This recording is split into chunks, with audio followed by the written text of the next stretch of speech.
So I wanted to give a bit of an insight into some of the ways that we work and break down how some of the sounds are made in our latest release.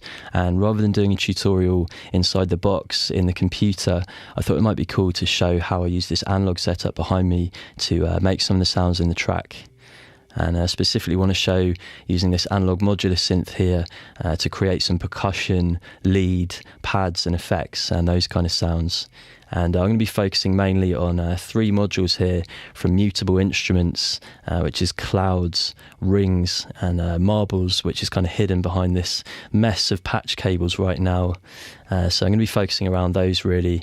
Just got to say a brief shout out to Mutable Instruments, really amazing company, really forward thinking and exciting instruments that they make. So you're going to start off here with rings, and I'm going to be showing a percussion sound that's actually used in the B section of the track. It sounds a little bit like a bongo drum.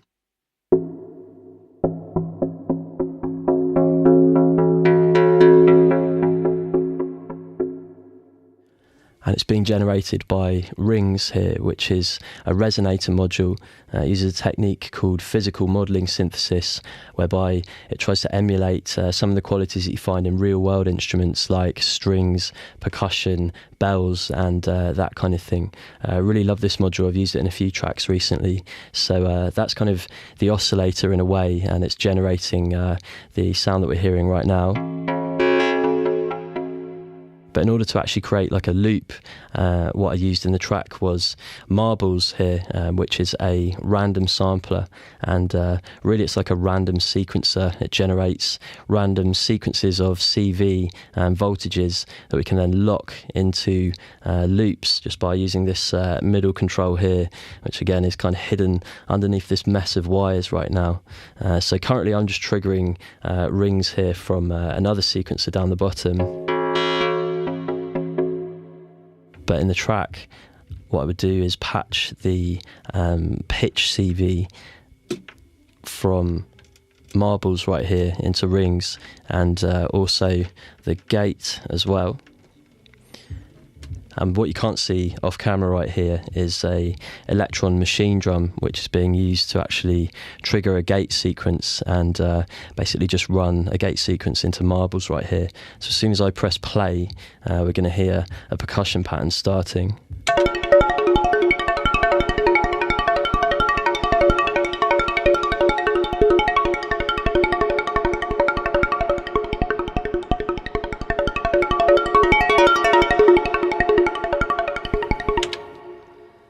And currently that was just a random sequence of voltages that were kind of locked. But if I turn this control here, what we're going to hear is just like a random sequence. As soon as I turn it back, we can lock that.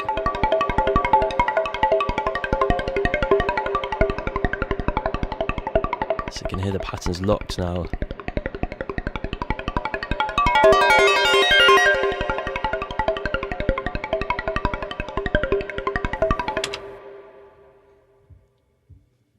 So when we're actually making the track, what I'd normally do is have a MIDI interface. I use the Roland SPX1, which is off camera here, and that basically sends MIDI via USB out of the computer to the modular, and I'll just be running the track on a loop and just basically recording loads of takes of this, and then just editing and cutting it after. But what I've got here is just a loop of the B section of the track, just playing off the octa track here, and basically just going to see what we can get.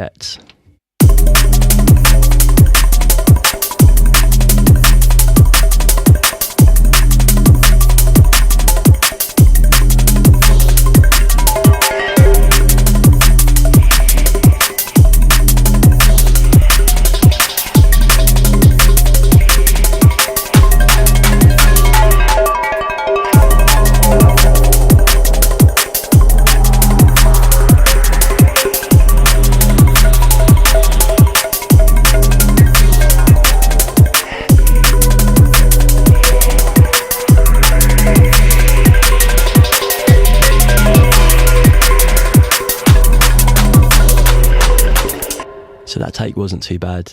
The beauty of this is every time I restart the sequence, I'm going to get a slightly different series of voltages here and basically a slightly different loop. And I'd just be recording this for a long time if I was making a track seriously with this. But another thing I want to show is using clouds right here, which is a really great module. It's called a texture synthesizer. I kind of think about it a bit like a grain delay and a reverb in one. And what I've got here again off camera is just a send on a mixer, so I can send the signal, the audio signal from rings into the audio input of clouds. And it's really great for creating pad sounds and just like weird atmospheres and stuff. So if I just run the sequence just on its own.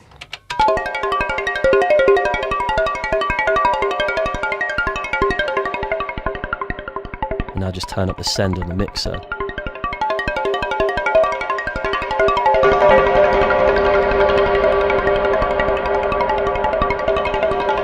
You can see the input lights flashing on clouds, which is telling us that we've got a signal going in there.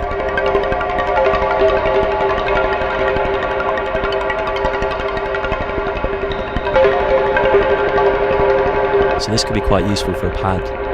And the great thing about clouds is it has a freeze button, which will basically freeze the audio that's going into it and just kind of lock it in a loop.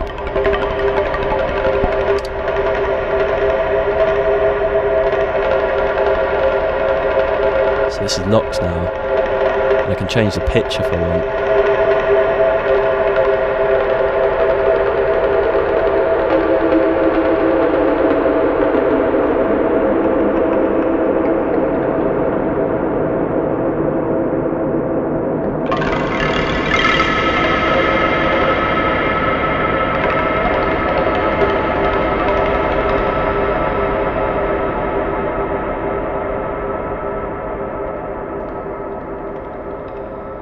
So the whole time I've just been using one of the resonator modes on rings, which is called inharmonic strings. That's this red light up here. I can select the different types of resonator. I just wanted to show another one briefly, which is called sympathetic strings. It's this orange mode right here, and it's really good for leads and arpeggios and more kind of melodic sequences.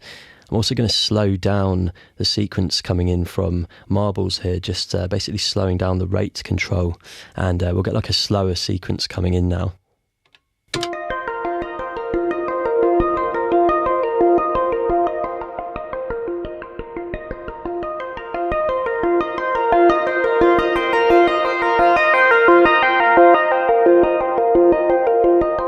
So I quite like that one, but if I wanted a different melody, I can again just switch the deja vu control on marbles here and get something totally different.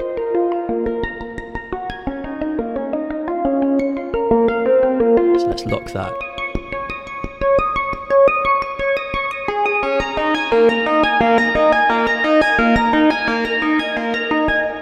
And I've got another drum beat here just playing out of the Octatrack, and I could just start looping this and, you know, begin a new like intro section or something for a track.